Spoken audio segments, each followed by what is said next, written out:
주님께 노래하여라 새로운 노래. 주님이 기적들을 일으키셨네.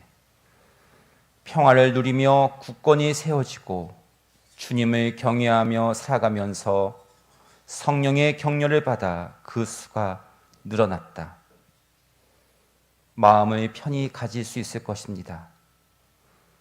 우리가 청하는 것은 다 그분에게 받게 됩니다.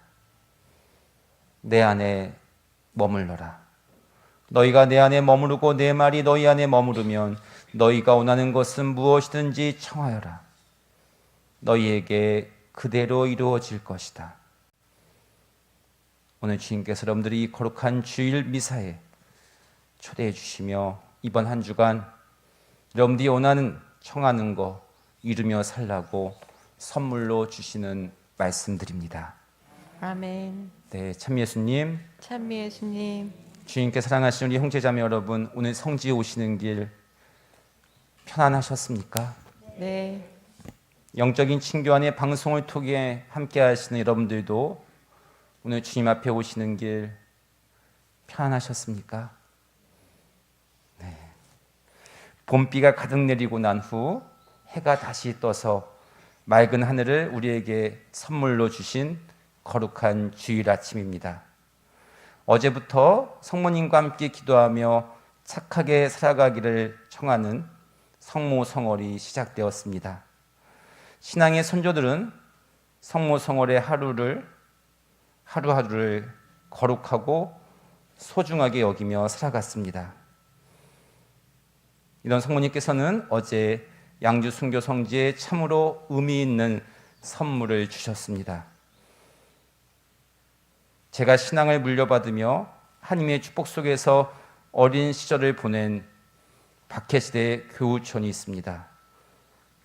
그 교우촌에 은퇴하신 주교님께서 사시면서 그 교우촌에서 5분의 순교자들을 찾아내시고 성지 성역할을 하고 있는 교우촌입니다. 그 교우촌에서 순교자들의 신앙과 신앙 선조들의 흔적이 가득 배어 있는 항아리들이 양주 순교 성지에 도착했습니다. 그 교우촌에서 성역화가 되면서 이제 성지 조성 작업을 하면서 충분히 쓰고 남은 이렇게 항아리들이었는데 남은 항아리들이 갈 곳을 찾고 있었습니다. 사실 지금 은퇴 주교님께서 사시는 그곳이 저도 은퇴하면 제가 신앙이 물려받은 그곳에서 사기를 희망했던 곳인데 주교님께서 먼저 사시고 계시면서 성역화를 하고 계십니다. 무엇보다 어제 그 교우촌에 홀로 머무시면서 손수 모든 일을 다 하시며 신앙을 물려주기 위해서, 물려받은 신앙을 또 손들게 주기 위해서 성지 성역화를 시키는 주교님의 모습에 큰 감동을 받았습니다. 비가 내리는 와중에서도 항아리들을 직접 챙겨주시며 저녁까지 사주시며 배웅해 주셨습니다. 하느님과 성모님의 안배하심을 깊이 느꼈습니다. 항아리를 모시고 왔다는 게 맞습니다. 저보다 나이가 훨씬 많거든요. 그 성모님을 모시고 오면서 첫 번째 떠올랐던 생각은 성모님의 정구로 예수님께서 하신 첫 번째 기적이 떠올랐습니다. 그가 시키는 대로 하여라. 그리고 독에 물을 가득 채워라. 예수님께서 시키신 대로 하면 기적이 시작됨을 다시 깨닫고 그리고 가득 채우면 세상의 것이 하나님의 것으로 바뀌어 기적이 일어나는 것을 깨닫게 됐습니다. 그러기 위해서 그 항아리에 있는 것을 다 비워야 채워집니다. 비움과 체험의 기적을 하나님께서는 양주 순교 성지에서 시작하시려고 하십니다. 저는 기억합니다. 어린 시절 그곳에서 살면서 신앙의 선조들이 장을 담가 항아리에 넣고 그것을 팔아 하나님의 성전을 지었습니다.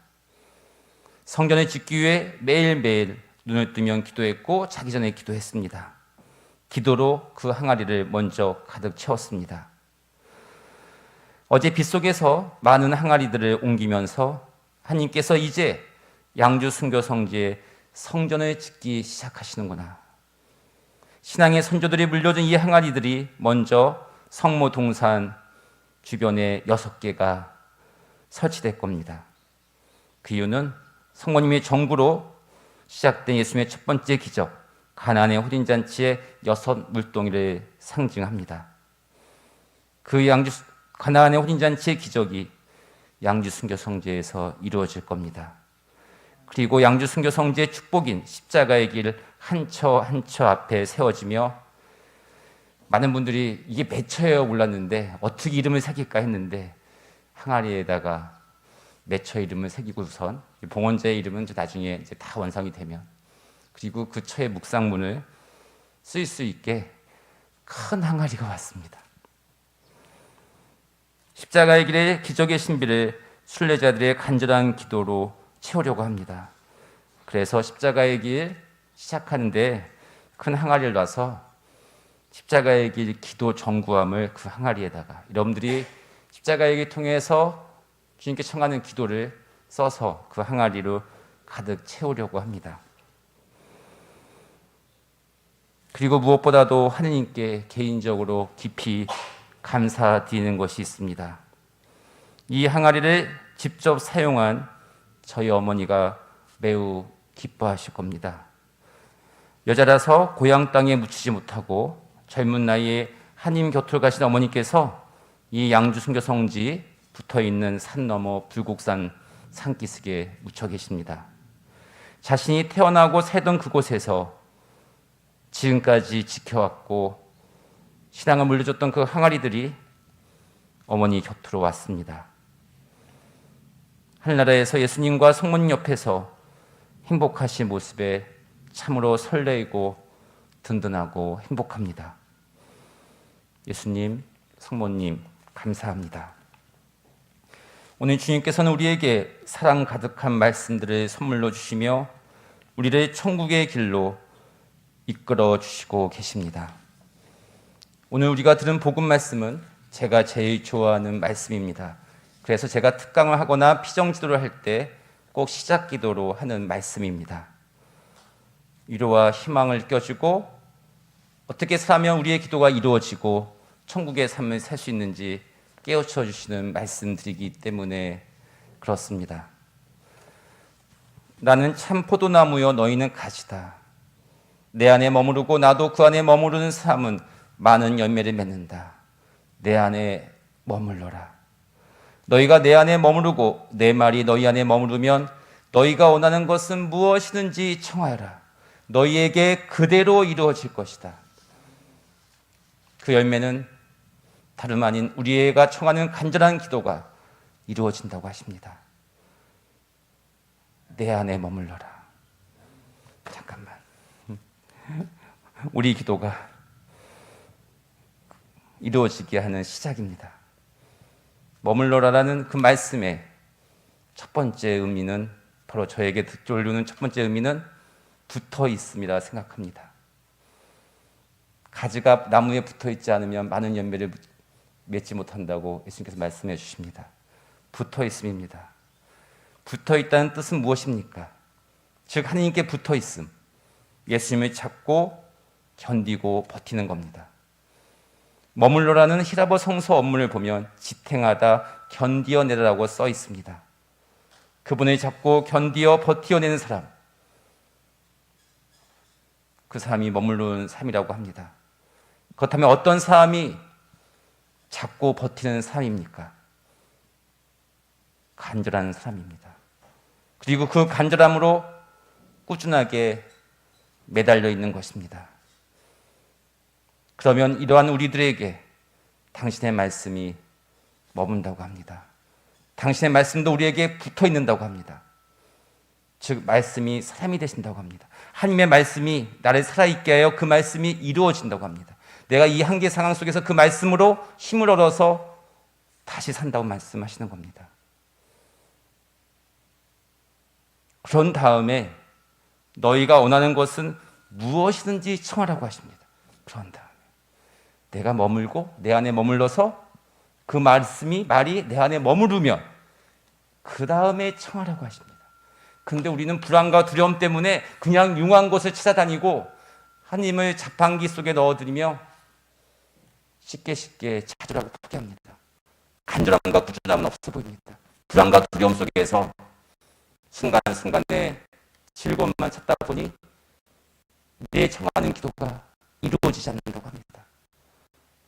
내 마음으로부터 먼저 단죄합니다. 너희에게 그대로 이루어질 것이다. 머무르라고 합니다. 붙어 있으라고 합니다. 붙잡고 견디고 버티고 간절한 마음으로 꾸준하게 하는 사람에게는 그 말씀이 여러분을 먼저 살려줘서 그 여러분이 하는 기도가 다 무엇이든지 성경 말씀이 써있죠. 무엇이든지 다 이루어질 것이다. 이 말씀이 양주 순교 성지 그리고 저에게도 이루어지고 있습니다. 세상적으로 아무것도 없었던 양주 순교 성지에서 매일매일 묵주기도를 하고 미사를 봉헌하고 성체 광복을 하고 십자가의 길과 자비기도를 하면서 8개월 동안 예수님께 붙어 있으니 예수님께서 저에게 기적을 일으킵니다. 그동안 절대로 안 됐다고 생각했고 포기했던 것들이 이루어집니다. 세상의 논리로는 설명할 수 없는 기적이 일어나고 있습니다. 예수님께 붙어 있음은 신앙인들의 커다란 축복입니다. 그리고 그 붙어 있어서 열매를 맺는 사람은 모두 주님께서 오늘 깨끗이 손질해 주신다고 합니다. 더 깨끗이 손질해 주셔서 더 많은 열매를 맺게 하신다고 합니다. 오늘 복음의 말씀입니다. 열매 맺는 사람은 더 깨끗하게 저희 깨끗해 보이지 않습니까? 그 전에 못 봐서 모릅니까? 사회생활을 하면 할수록 더 깨끗해져야 되는데 가장 큰 유혹이 천주교 공무원 생활을 하는 건데 저는 그렇게 안 해주는 것 같아요. 어제도 주교님께서도 저를 보시면서 그런 말씀하시고 저도 한 주교님 보면서 사회생활을 평생을 은퇴하셔서 하시는데도 직접 할인을 챙겨주시고 그들 아이에도 그 모습을 보면서도 그러니까 주님께 붙어있는 사람들 열매를 맺는 사람들 더 깨끗하게 손질해줘서 더 많은 열매를 맺게 하신다고 합니다. 주님께서 양주 순교 성지를 그리고 저를 또 간절히 기도하는 순례자들과 기도하는 사람들에게 깨끗하게 손질해 주신다고 합니다. 그래서 더 많은 열매를 맺게 하신다고 합니다. 더 많은 은총과 축복을 주시어 기도를 들어주신다고 하십니다. 오늘 이 독서에서 요한 사도는 더 많은 열매를 맺는 방법을 우리에게 가르쳐 주시고 계십니다. 자녀 여러분, 말과 혀로 사랑하지 말고 행동으로 진리 안에서 사랑합시다. 그러면 하나님 앞에서 마음을 편히 가질 수 있을 겁니다. 그리고 마음이 우리를 단죄하지 않으면 우리는 하나님 앞에서 확신을 가지게 됩니다. 오늘 요한 사도의 말씀입니다. 그런 다음에 똑같이 예수님처럼 말합니다. 그리고 나면 우리가 청하는 것을 다 그분에게서 받게 된다고 합니다. 단죄한다는 것이 무슨 뜻입니까? 마음으로 단죄하는 자. 바로 유다가 지은 죄입니다. 스스로 포기하는 걸 말합니다. 스스로 절망합니다. 간절한 마음 쉽게 없어지고 꾸준한 마음 없어지고 순간순간 찰나에 이루어지는 마음 때문에 포기합니다. 스스로 안 된다고 단죄합니다. 그리고 말만 하니 늘 허합니다. 말은 사랑하라고 하고 기쁘다고 하는데 얼굴 보면 두렵습니다. 불안합니다. 기쁘지가 않습니다. 말과 혀로 사랑하지 말라고 합니다. 행동으로 진리 안에 사랑하라고 합니다. 그 말씀 뭐냐면 마음으로 사랑하라고 합니다. 마음은 그렇지 않으면서 그러기 위해서는 어떻게 합니까? 마음을 울려야 합니다. 진심으로 자발적으로 하는 사랑은 내 마음을 단죄하게 하는 것들을 씻어줍니다. 그러면 마음의 편안함을 선물로 받는다고 하십니다. 그리고 나서 복음의 예수님 말씀처럼 우리가 청하는 것을 다 그분에게서 받는다고 요한 사도가 증언합니다. 1독서에서도 행동으로 진리 안에 살아가며 마음으로 단죄하지 않은 사도들에게 오늘의 예수님의 말씀이 이루어졌습니다. 교회는 온 지방에서 평화를 누리며 굳건히 세워지고 주님을 경외하며 살아가면서 성령의 격려를 받아 그 수가 늘어났다. 온 지방이 평화를 누립니다. 나뿐만 아니라 내가 싫어하는 사람도, 내 집에 오지 않은 내 가족들도, 내가 미워했던 사람들도 평안을 누린다고 합니다. 그리고 굳건하게 된다고 합니다. 마음으로 살아가면 그렇다고 합니다. 내가 먼저 단죄하지 말라고 합니다.